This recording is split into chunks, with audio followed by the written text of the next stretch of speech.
Halo guys, Assalamualaikum warahmatullahi wabarakatuh. Selamat datang kembali di channel YouTube Nur Ashikin. Di video kali ini saya akan menjelaskan tentang video ilmu politik materi pembelajaran yang ke-13 tentang trias politika. Kira-kira apa ya trias politika? Mari kita saksikan video berikut.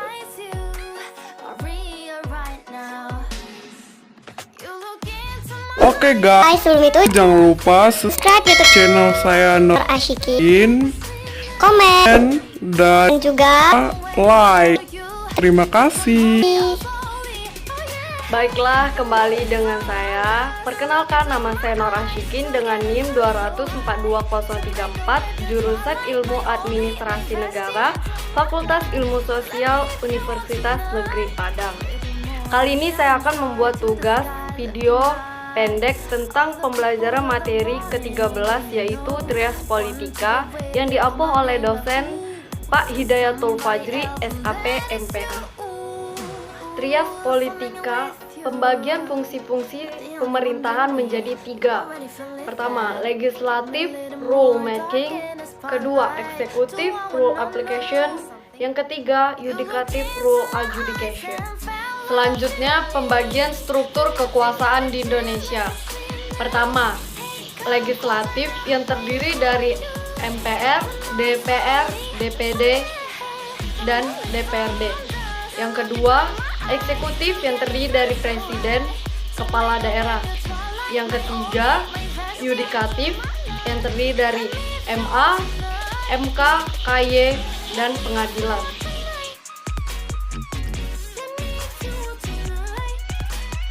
Selanjutnya, pembagian kekuasaan Revolusi Gemilang 1688 yang terdiri dari lembaga eksekutif yaitu raja, lembaga legislatif, pembuat kebijakan yaitu bangsawan, yang ketiga, lembaga yudikatif yang terdiri dari hakim.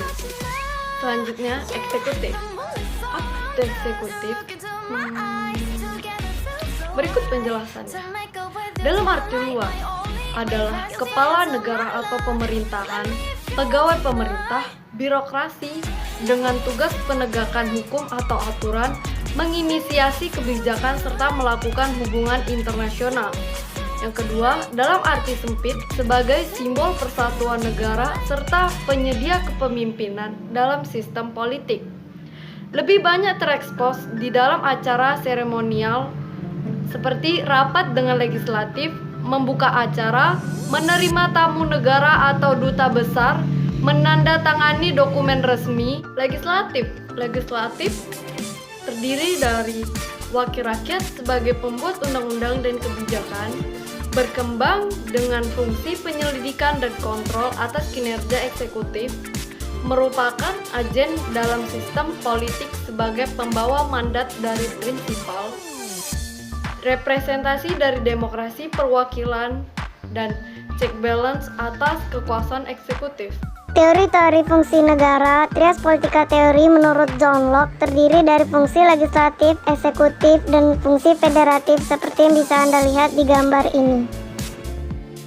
Selanjutnya, menurut Montesquieu, terdiri dari fungsi legislatif, fungsi eksekutif, dan fungsi yudikatif. Selanjutnya, 3 jenis kekuasaan menurut Montesquieu. Yang pertama, kekuasaan yang bersifat mengatur atau menentukan peraturan. Yang kedua, kekuasaan yang bersifat melaksanakan peraturan. Dan yang ketiga, kekuasaan yang bersifat mengawasi pelaksanaan peraturan tersebut.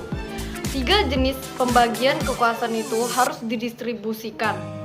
Yang pertama, kekuasaan yang bersifat mengatur adalah kekuasaan perundang-undangan yang diserahkan kepada organ legislatif.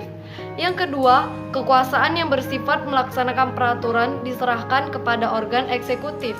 Yang ketiga, kekuasaan yang bersifat mengawasi pelaksanaan peraturan diserahkan kepada organ yudikatif.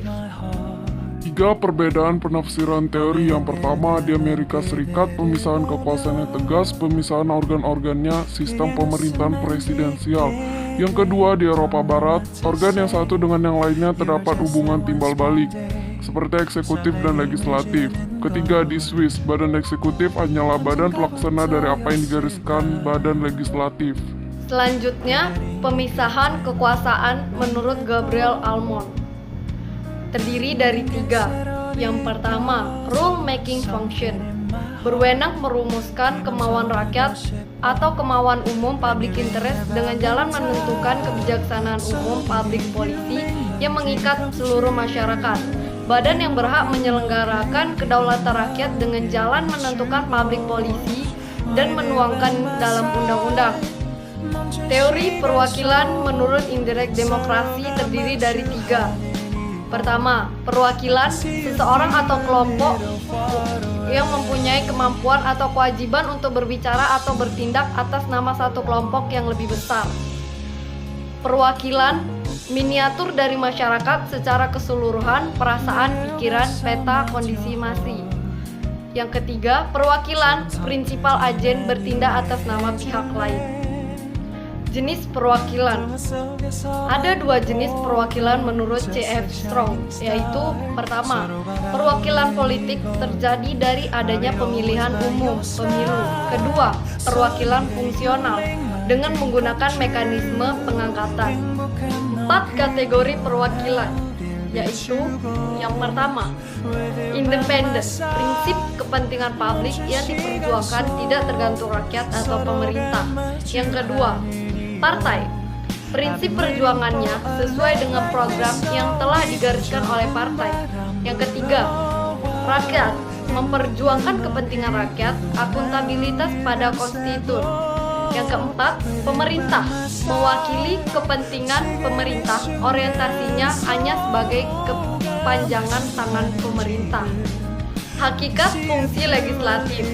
Yang pertama, upaya mencegah terjadinya absolutisme pemerintahan. Yang kedua, adanya unsur pengawasan, check and balance, dan mendampingi eksekutif. Yang ketiga, fungsi kontrol, tertib, teratur, sustainable, efektif, dan efisien. Planning, progress, report, decision, atau action. Selanjutnya, fungsi badan legislatif. Fungsi badan legislatif terdiri dari 2. Yang pertama, policy making and law making function, initiative, amendment, budget, authority. Yang kedua, to control executive, or especially control authority. Selanjutnya, fungsi kontrol.